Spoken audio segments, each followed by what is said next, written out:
నడుస్తున్న దేశం కర్మభూమి. మీరు పిచ్చి పిచ్చి వేషాలు నాశనం అయిపోతారు, నలిగిపోతారు, దిక్కుమొక్కు లేకుండా పారిపోతారు చెప్తున్నాను.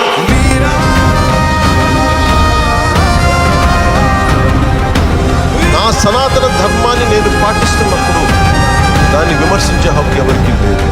ఇది నేను సాటి హిందువులు కూడా నేను ప్రశ్నిస్తున్నాను. తప్పు జరుగుతూ ఉంటే కూర్చొని చేతులు పెట్టుకుని మనకెందుకులే అంటే ఇలాగే ఉంటాయి.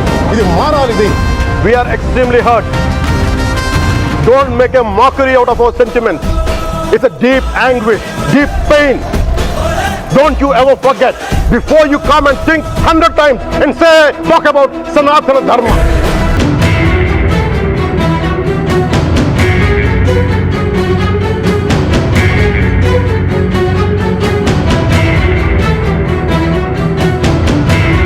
ఇస్లాం మీద దాడి జరిగితే మేము మాట్లాడతాం, క్రిస్టియానిటీ మీద దాడి జరిగితే మేము మాట్లాడతాం, హిందూ ధర్మం మీద, సనాతన ధర్మం మీద దాడి జరిగితే కూడా నేను మాట్లాడతాను.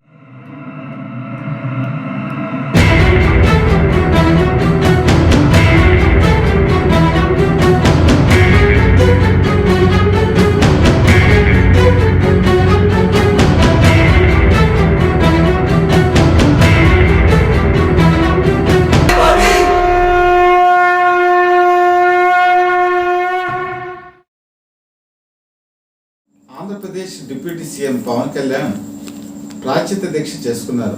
దాదాపు 11 రోజుల పాటు కనకదుర్గ టెంపుల్ దగ్గర నుంచి ఆయన మొదలుపెట్టి మరి ఈరోజు తిరుమల తిరుపతి దేవస్థానానికి వెళ్ళి ఆయన దర్శనం కూడా చేసుకున్నారు. అలాగే కాలినడకన మెట్లు ఎక్కి వెళ్ళటం కూడా జరిగింది. ఈ వెళ్ళేటప్పుడు ఆయన వెంట ఎప్పుడూ కూడా ఒక తెల్ల బ్యాగ్ని క్యారీ చేసుకుంటూ వెళ్ళారు. అసలు ఆ బ్యాగ్లో ఏముంది, దానికి ఉన్నటువంటి ఉద్దేశం ఏంటి, ఇవన్నీ తెలుసుకోవాలంటే ఈ వీడియోని ఆశంతా మీరు స్కిప్ చేయకుండా చూడండి. చాలా ఆసక్తికరమైనటువంటి విషయాలు ఉంటాయి. అయితే ఈ విషయాలు నేను చెప్పబోయే ముందు మరి ప్రేక్షకులకి తెలియజేసేది ఏంటంటే, మీరు ఈ వీడియో కనుక లైక్ చేసినట్టయితే మీరు లైక్ నొక్కండి, లైక్ బటన్ ప్రెస్ చేయండి. దీనివల్ల మనకు సంబంధించి యూట్యూబ్ ఆర్గానిజం అంతా కూడా చాలామంది ప్రేక్షకులకి ఇది అందచేయడానికి వీలు కలుగుతుంది. అలాగే మీకు ఈ వీడియో కనుక నచ్చినట్టయితే మీరు సబ్స్క్రైబ్ కూడా చేసుకోండి, బెల్ ఐకాన్ ప్రెస్ చేసి సబ్స్క్రైబ్ చేసుకొని మీ వీడియోని మీ ఫ్రెండ్స్కి, రిలేటివ్స్కి షేర్ చేయవలసిందిగా మనస్ఫూర్తిగా కోరుకుంటూ ఇంకా సబ్జెక్ట్లోకి వచ్చేద్దాం. పవన్ కళ్యాణ్ ఈ తిరుమల తిరుపతి దేవస్థానానికి వెళ్ళినప్పుడు చాలామంది అనుకున్నది ఏంటంటే, ఈయన కాలినడకన వెళ్ళడానికి ఆస్కారం ఉందా? ఎందుకంటే అభిమానుల సందోహం చాలా ఎక్కువగా ఉంటుంది. ముఖ్యంగా పవర్ స్టార్ పవన్ కళ్యాణ్ అంటే ఈ కాలినడకన వెళ్ళేటువంటి దోవలో భక్తులు కానీ అభిమానులు కానీ విపరీతమైన కోలాహలం ఉంటుంది. సో అంత క్షేమకరం కాదు కాలినడకన వెళ్ళటం అని చెప్పేసి చాలామంది సెక్యూరిటీ పర్పస్లో కూడా ఆలోచించారు. అలాగే డాక్టర్స్ కూడా హెల్త్ కండిషన్ చూసినప్పుడు అంతకు ముందు నుంచి కూడా బ్యాక్ పెయిన్తో బాధపడుతున్నారన్న. సో బ్యాక్ పెయిన్ ఉండగా మెట్లెక్కి వెళ్ళటం మంచిది కాదు, మీరు మామూలుగా మీరు వెహికల్లో వెళ్ళిపోండి అని కూడా డాక్టర్లు చెప్పినా కూడా ఈయన మాత్రం సస్యమేరా అని చెప్పేసి కాలినడకనే వెళ్ళటం జరిగింది. అయితే ఇక్కడ వెళ్తూ ఈయన ఒక తెల్ల బ్యాగ్ కూడా క్యారీ చేసుకుంటూ వెళ్ళారు. అసలు బ్యాగ్లో ఏముంది, దీనికి సంబంధించి కనుక చూసుకుంటే చాలా ఆసక్తికరమైన ఏంటంటే వారాహి డిక్లరేషన్. ఈ ఫామ్ కూడా ఇందులోనే ఉంది. ఈ మొట్టమొదటి ఈ మెట్లు ఎక్కేటప్పుడు ఏం చేశారంటే, మొదటి మెట్టు దగ్గర ఈ వారాహి డిక్లరేషన్ పెట్టారు, నమస్కారం పెట్టారు. తర్వాత మెట్లు ఎక్కుతూ ఆయన పైకి వెళ్ళటం అందరికీ తెలిసిన విషయమే. చాలామంది కామెంట్ చేశారు ఆయన మధ్యలో కూర్చున్నారని, ఆగారని. అది ఎక్కడైనా చాలా సాధారణం. ఎందుకంటే ఆయన వయసు కూడా 50 సంవత్సరాలు దాటింది, పైగా బ్యాక్ పెయిన్తో బాధపడుతున్నారు. ఒక పక్క అభిమానుల తాకిడి, అసలు గాలి పీల్చుకోవడానికి కూడా చాలా ఇబ్బందికరమైనటువంటి పరిస్థితి. సో ఇటువంటి తరుణంలో ఎవరైనా సరే మధ్యలో ఆగుతారు, పూజలు చేస్తారు, కొన్ని మెట్లు ఎక్కిన తర్వాత విశ్రాంతి తీసుకుంటారు, సర్వసాధారణం. కాకపోతే అంత బ్యాక్ పెయిన్లో కూడా ఆయన అకీరాతో పాటు తన పిల్లలైనటువంటి వాళ్ళందరినీ కూడా తీసుకొని ఆయన అక్కడికి వెళ్ళటం కూడా జరిగింది. ఈ మొత్తం ఇదంతా కూడా రేపు రాజకీయ పరిణామాలకి ఒక దిక్సూచిగా మనం చెప్పుకోవచ్చు. ఎలాగో కూడా మీకు వివరిస్తాను. ఈయన వెళ్ళిన తర్వాత పైకి తిరుమల తిరుపతి దేవస్థానం చేరుకున్న తర్వాత ఏదైతే మన ముఖద్వారం ఉంటుందో, మెయిన్ ద్వారం, అక్కడి నుంచి ఈయనకి ప్రవేశం ఉంటుంది. ఇక్కడ ఏం చేశారంటే, తన పిల్లలు, ఇప్పుడు ఎవరైతే అన్నా లెజినోవా, ఈవిడ రష్యన్ లేడీ, ఇది క్రిస్టియన్ కూడా. సో ఆమెకు పుట్టినటువంటి తన కుమార్తెకి యాక్చువల్గా ఆయన మైనారిటీలో ఉన్నారు. ఆ మైనారిటీలో ఉన్నప్పుడు యాక్చువల్గా డిక్లరేషన్ ఇవ్వాల్సిన అవసరం లేదు. కానీ డిప్యూటీ సీఎం అయినటువంటి హోదాలో ఉన్న తను కూడా ఎవరు డిక్లరేషన్ అడగరు. అసలు అడిగే ఆస్కారం కూడా లేదు. ఎందుకంటే ఈయన హిందువు, జన్మతః హిందువు, క్రిస్టియన్ని పెళ్లి చేసుకున్నారు కాబట్టి ఈయన డిక్లరేషన్ ఇవ్వాల్సిన అవసరం లేదు. అయినా సరే తన మైనారిటీగా ఉన్నటువంటి తన పిల్లకి ఆయనే డిక్లరేషన్ స్వయంగా రాసి తను సంతకం పెట్టి, ఎందుకంటే మైనారిటీలో ఉన్నారు కాబట్టి గార్డియన్గా తన సంతకం పెట్టి ఆయన లోపలికి వెళ్ళటం జరిగింది. అంటే ఒక సంకేతం ఏంటంటే మన హిందూ భావాల్ని, హిందూ దేవాలయాల్ని ఏవైతే ఒక నామ్స్ ఉంటాయో ఆ నామ్స్ని నేను పాటిస్తాను అని చెప్పేసి ఆయన ప్రముఖంగా చాటి చెప్పడం జరిగింది. ఇక్కడే మనం ఒక సబ్జెక్ట్ అర్థం చేసుకోవాలి. అసలు ఇంతవరకు వైఎస్ఆర్సీపీ పార్టీ అధ్యక్షుడు జగన్మోహన్ రెడ్డి, మాజీ ముఖ్యమంత్రి కూడా ఇక్కడ నుంచి నేర్చుకోవాల్సిన అంశం కూడా ఉంది. రాజకీయాల్లో ఎప్పుడూ కూడా ఒక వ్యక్తులు వస్తుంటారు, వెళ్తూ ఉంటారు. వచ్చిన వ్యక్తులు పాటించే సాంప్రదాయాలు కొత్త మార్గాన్ని తెరుస్తూ ఉంటాయి రాజకీయాల్లో. అది వెలుగుబాటు కూడా చూపిస్తాయి. మరి జగన్మోహన్ రెడ్డి ఏం చేశారు? అంతకుముందు 2009కి ముందు వైఎస్ రాజశేఖర రెడ్డి ముఖ్యమంత్రిగా ఉన్నప్పుడు ఈయన అనేక సార్లు వెళ్ళారు. వెళ్ళి ఆయన ఒక ముఖ్యమంత్రి తనయుడు మాత్రమే. అప్పుడు ఏ రోజు కూడా తన డిక్లరేషన్ ఇవ్వడం జరగలేదు. 2009 సంవత్సరంలో ఈయన పార్లమెంట్ మెంబర్ అయ్యారు. పార్లమెంట్ మెంబర్ అయిన తర్వాత కూడా ఆయన డిక్లరేషన్ ఇవ్వాల. తర్వాత ప్రతిపక్ష నాయకుడు 2014 సంవత్సరం నుంచి 2019 సంవత్సరం వరకు ఒక ప్రతిపక్ష నాయకుడిగా ఉన్నారు ఈయన. అప్పుడు కూడా తిరుపతి దేవస్థానానికి దర్శనానికి వెళ్ళారు. వెళ్ళినప్పుడు డిక్లరేషన్ ఇవ్వాల. తర్వాత 2019లో ముఖ్యమంత్రి అయ్యారు. ముఖ్యమంత్రి అయిన తర్వాత కూడా ఇవ్వాల. చివరికి ఈ డిక్లరేషన్ సమస్య ఎందుకు అని చెప్పేసి 2020 సంవత్సరంలో ఈ డిక్లరేషన్ సిస్టమ్ని ఎత్తేసారు. అంటే అధికారులు ఆయనకి మార్గం సుగమం చేయడానికి, ఇబ్బంది పడకుండా ఉండే పరిస్థితి రావడానికి ఎక్కడ కూడా తలెత్తకుండా ఈరోజు ఆ రోజుల్లో డిక్లరేషన్ తీసేశారు. మరి మొన్నటికి మొన్న ఆయన తిరుపతి దేవస్థానానికి వెళ్ళటానికి ఈ తిరుపతి దేవస్థానం లడ్డు ప్రసాదాల విషయంలో యానిమల్ ఫ్యాక్ట్ ఉంది అన్న వివాదం చెలరేగినప్పుడు మరి సెప్టెంబర్ 28న తిరుపతికి వెళ్ళటానికి ఆయన మార్గం అంతా కూడా రెడీ చేసుకున్నారు. ఆయన కూడా కాలినడకన వెళ్ళటానికే సిద్ధం చేసుకున్నారు. కానీ ఎప్పుడైతే డిక్లరేషన్ అడిగారో ఆయన ఒక స్టేట్మెంట్ ఇచ్చారు. నేను 4 గోడల మధ్య బైబిల్ చదువుతాను, నేను బయటకు వచ్చేవాడికి మానవతావాదిని, అన్ని కులాలు నాకు ఒకటే, అన్ని మతాలు నాకు ఒకటే, కాబట్టి నేను డిక్లరేషన్ ఇవ్వట్లేదని చెప్పారు. కానీ ఇక్కడ కనుక చూసుకుంటే 4 గోడల మధ్య కాదు, బయటకు వచ్చినా కూడా క్రిస్టియన్ మతాన్ని అందరూ గౌరవిస్తారు, గౌరవించుకోవడంలో తప్పులేదు. కానీ హిందూ దేవాలయాలకు వెళ్ళినప్పుడు అక్కడ ధర్మాన్ని, దాన్ని ఉన్న గౌరవాన్ని పునరుద్ధరించడం ప్రతి ఒక్కళ్ళ కర్తవ్యం. ఇప్పుడు హిందువులు చర్చికి వెళ్తారు, చర్చికి వెళ్ళినప్పుడు అక్కడ చర్చిలో ఉన్నటువంటి సాంప్రదాయాన్ని గౌరవిస్తారు, గౌరవించాలి కూడా. అలాగే ఒక మసీదుకి వెళ్తారు, మసీదుకి వెళ్ళినప్పుడు అక్కడ ఉన్న గౌరవం ఏదైతే ఉంటుందో ఆ సాంప్రదాయాన్ని మనం గౌరవించాలి. అందరం ఒకటే, మానవత్వం అన్నది అందరికీ ఒకటే, కులం ఒకటే, మతం ఒకటే. మనందరం కూడా ఒకే బాటన, ఒకే ఘాటన, ఒకే కుటుంబంలో జీవిస్తున్నాం.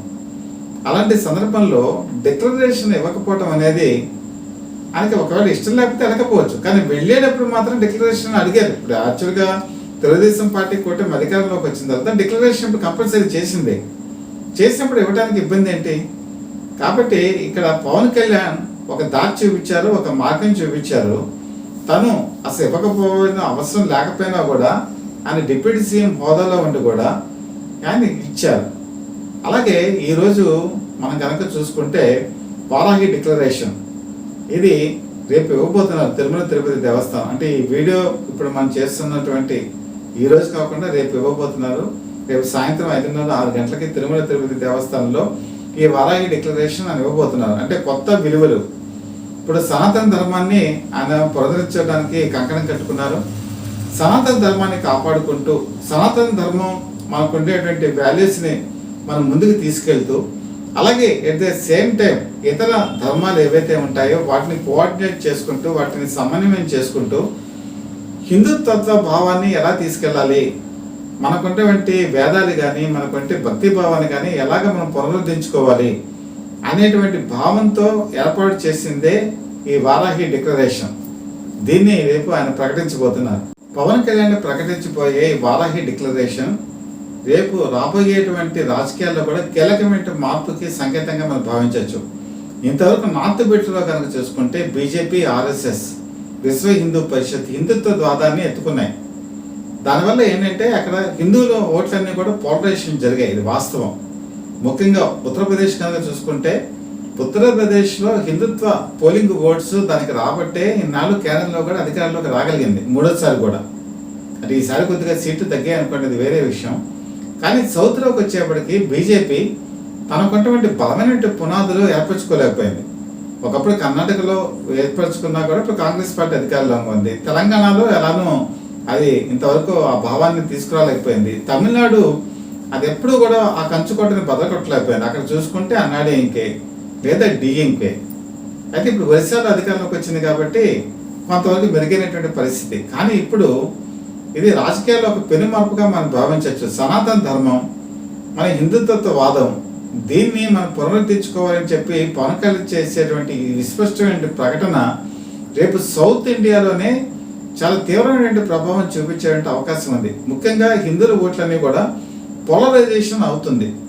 ఎందుకంటే జనసేన ఇప్పుడు ఆ వాదాన్ని బాగా ఎత్తుకుంది, పైగా బీజేపీకి మిత్రపక్షంగా ఉంది.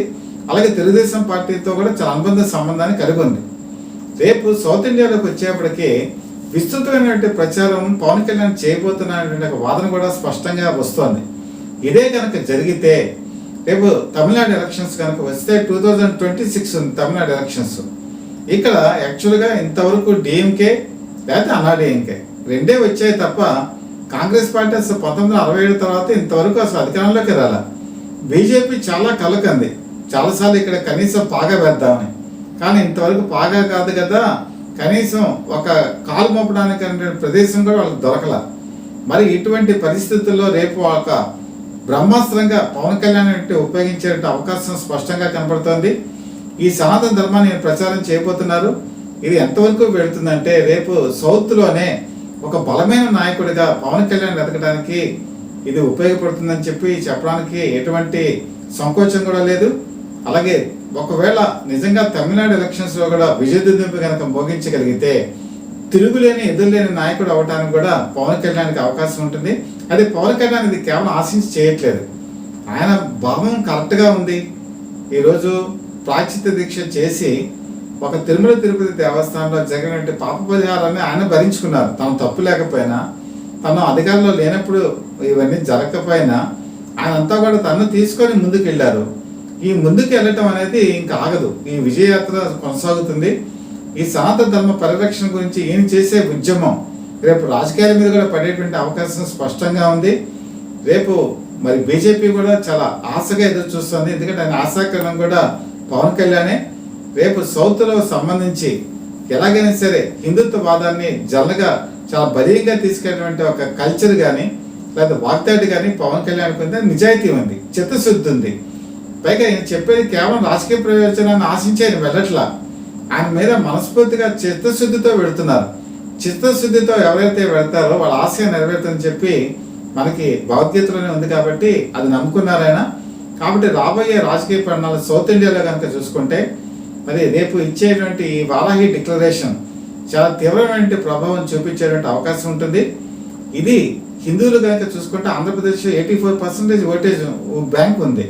కాబట్టి 2029 ఎలక్షన్స్లో కూడా పవన్ కళ్యాణ్ చాలా బలీయమైనటువంటి నాయకుడిగా, మరింత బలీయమైనటువంటి నాయకుడిగా ఎదిగేటువంటి అవకాశం కూడా ఉంటుంది.